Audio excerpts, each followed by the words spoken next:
চাঁদের পালকি চড়ে আসলো সবার ঘরে, আসলো খুশির ঈদ, বলো ঈদ মুবারক, ঈদ মুবারক, ঈদ মুবারক, ঈদ পড়েন, বলো ঈদ মুবারক, ঈদ মুবারক, ঈদ মুবারক, ঈদ। সুবহানাল্লাহ পড়েন। এই ক্যালেন্ডার দেখে দেখে যেমনি আমরা কাজ করি, তেমনি চাঁদ দেখে আমরা রোজা রাখি, চাঁদ দেখে আমরা ঈদ করি, চাঁদ দেখে শরীয়তের সব কার্যক্রমগুলো পরিচালনা করি। চিল্লা এখন ঠিক কিনা? এজন্য বিশ্বনবী বললেন সুমু লিরুয়াতিহি ওয়া আফতিরু লিরুয়াতিহি, চাঁদ দেখে তোমরা রোজা রাখো, আবার চাঁদ দেখে রোজা ভাঙো। চাঁদের পালকিতে চড়িয়ে ঈদকে আমাদের জন্য নাজিল করে কে? এজন্য আল্লাহ বলেন আশ-শামসু ওয়াল কামারু বিহিসবান, চাঁদ সূর্য তাদের নিয়ম মেনে চলে, এটা দেখে আমরা হিসাব করি। ওয়ান নাজমু ওয়াশ-শাজারু ইয়াসজুদান, বৃক্ষলতা তারকারাজি সবকিছু একটা সত্তারে সিজদা দেয়, তিনি কে? কিন্তু আমরা দেখি না। আমরা দেখি তারা যে আল্লাহরে সিজদা দিল, কে কে দেখছেন? গাছ যে আল্লাহকে সিজদা দেয়, কে কে দেখছেন? দেখি নাই, কারণ আমাদের ওই চোখ তো নাই। ওই চোখ থাকলে ঠিকই দেখা যেত, ঠিক কি না? অস্ট্রেলিয়ায় একটা শহর আছে নাম সিডনি, কি নাম? সিডনিতে একটা জঙ্গল আছে, ওই জঙ্গলে একটা গাছ to the right sense of to the direction of কিবলা, কিবলামুখী হয়ে একটা গাছ মানুষের মতো রুকু করে আছে কিবলামুখী হয়ে। পত্রপত্রিকায় ক্যালেন্ডারের মধ্যে ছবিটা আছে না নাই? তার মানে গাছপালা আল্লাহকে সিজদা করে কি করে না? পাখিগুলো আল্লাহর জিকির করে কি করে না? নদীগুলো আল্লাহর তাসবিহ পড়ে কি পড়ে না?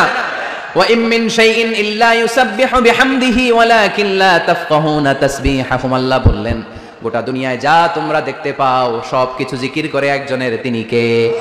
ওয়ালাকিন লা তাফকাহুনা তাসবিহাহুম, কিন্তু এই তাসবিহর ভাষা তোমরা বোঝো না। প্রত্যেকটা প্রাণীর জিকিরের আলাদা ভাষা আছে না নাই?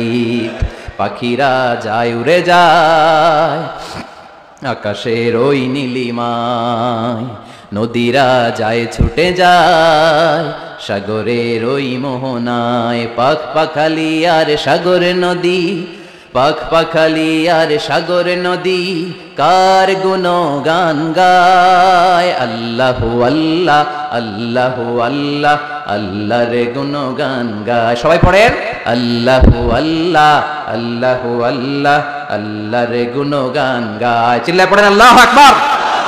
তাহলে মহাবিশ্ব যা দেখা যায় সবগুলো জিকির করে একজনের, তিনি কে? সবকিছু সেজদা করে একজনকে, তিনি কে? এই সেজদার জন্য কিয়ামতের দিন আল্লাহ আমাদেরকে আদেশ দিবে, বলবেন সেজদা দে, সেজদা দিয়ে আমারে দেখা। আপনারা ওঠা বসা শুরু করলেন কেন? আসরের সালাত আমরা পড়বো না? 4টায় আজান হবে, তো এখনো তো আমার ঘড়িতে 10 মিনিট বাকি, উঠলেন কেন? হ্যাঁ, বিশৃঙ্খলায় খুব শ্রেষ্ঠ আপনারা। বসেন বসেন, 4:45 না? আজকের এই প্রোগ্রামের জন্য 4টায় দেওয়া হবে, আমাকে বলা হবে। জি ইনশাআল্লাহ, আর 10 মিনিট বসেন। তো এই জন্য কিয়ামতের দিন আল্লাহ তাআলা আমাদেরকে আদেশ করবেন সেজদা দাও। ইয়াউমা ইউকশাফু আন সাকি ওয়া ইউদআউনা ইলা সুজুদি ফালা ইস্তাতিউন, বলবে সেজদা দাও। আমরা যারা সেজদা দিয়েছি আমরা আল্লাহু আকবার বলে সেজদা দিয়ে আল্লাহর দেখায় দেব, কোন সুবহানাল্লাহ। কিন্তু দুনিয়ায় যারা সেজদা দেয় নাই, মসজিদে যায় নাই, সেজদাকারীদের সাথে আন্দোলনে শরীক হয় নাই, তাদের পিঠটারে লোহার পিঠের মতো বানিয়ে দিবে কে? তারা চাইলেও পিঠটারে বাঁকা করতে পারবে? এজন্য আল্লাহ বললেন ওয়ান নাজমু ওয়াশ-শাজারু ইয়াসজুদান, তারকারাজি বৃক্ষরাজি একজন সত্তারে সিজদা করে, তিনি কে? এরপর আল্লাহ নিয়ামতের বর্ণনা দিলেন, তোমাদেরকে আমি ফল ফলাদি দিয়েছি, তোমাদেরকে আমি মিঠা নদীর পানি দিয়েছি, লোনা পানি দিয়েছি। মারাজাল বাহরাইন ইয়ালতাকিয়ান বাইনাহুমা বারযাখুল লা ইয়াবগিয়ান, একদিকে লোনা পানি একদিকে মিঠা পানি বয়ে যায়, লা ইয়াবগিয়ান, মিশে না, মাঝখানে অদৃশ্য দেয়ালটা তৈরি করলো কে? এই দৃশ্য আপনারা দেখছেন? দেখেন নাই? কেউ দেখেন নাই? কোথায় দেখছেন? ভিডিওতে। বাংলাদেশের অনেক জায়গায় আছে লোনা পানি আর মিঠা পানি মিশানো, একটা কালো ঘোলা আর একটা একেবারে ক্রিস্টাল ক্লিয়ার। আমি মিশরে দেখেছি নীল নদের পানি আর লোহিত সাগরের পানি মিশানা, একটার পানি ঠান্ডা আর একটা গরম, একটা ডেনসিটি হাই আর একটা ডেনসিটি লো, একটা লবণ বেশি আর একটা লবণ নাই, তাই একটার সাথে আরেকটা মিশে না। এদিক দিয়ে পানির মতো জিনিস বয়ে যায়, একটা কালো ঘোলা আর একটা সাদা, মাঝখানে অদৃশ্য দেয়াল দিয়ে রেখেছে কে? আরো জোরে বলতে হবে, তিনি কে? এরপর রাব্বুল আলামিন আমাদের বিবেকটাকে নাড়া দিয়ে আখিরাতের কথা স্মরণ করিয়ে দিয়ে বললেন কুল্লু মান আলাইহা ফান ওয়া ইয়াবকা ওয়াজহু রাব্বিকা যুল জালালি ওয়াল ইকরাম। পড়েন কুল্লু মান আলাইহা ফান ওয়া ইয়াবকা ওয়াজহু রাব্বিকা যুল জালালি ওয়াল ইকরাম ফাবিআইয়ি আলাই রাব্বিকুমা তুকাযযিবান। পড়েন সুবহানাল্লাহ। আল্লাহ বললেন মহাবিশ্বে যা দেখতে পাও সব শেষ হয়ে যাবে, যা দেখা যায় সব ধ্বংস হয়ে যাবে একজন সত্তা ছাড়া। চিল্লায় বলেন তিনি কে? আমরা চিরকাল থাকার জন্য পৃথিবীতে আসছি না? কে কে আজীবন বাঁচবেন? হাত তোলেন তো। বাঁচবো কেউ? আমরা কেউ বাঁচবে? বেঁচে থাকবে একজন সত্তা, তিনি কে? তিনি অব্যয়, তিনি অক্ষয়, তার লয় নাই, তার কোনো ক্ষয় নাই, তিনি সদা জাগ্রত, সদা সজাগ, তিনি হচ্ছেন আল্লাহ রাব্বুল ইজ্জত। চিল্লায় কোন ঠিক কিনা? সবাই মরে যাবো আমরা, সবাই, কেউ থাকবো না। এই পৃথিবী থাকার জায়গা নয়। কিয়ামতের সময় আল্লাহ তাআলা মালাকুল মাউতকে বলবেন সবার রূহ কবজ করে ফেলো, সবার, কেউ থাকবে না, সবার রূহ কবজ হয়ে যাবে। আল্লাহ মালাকুল মাউতকে বলবেন, মালাকুল মাউত কি অবস্থা? বলবে সব শেষ। মাইয়াবকা, কে বাকি?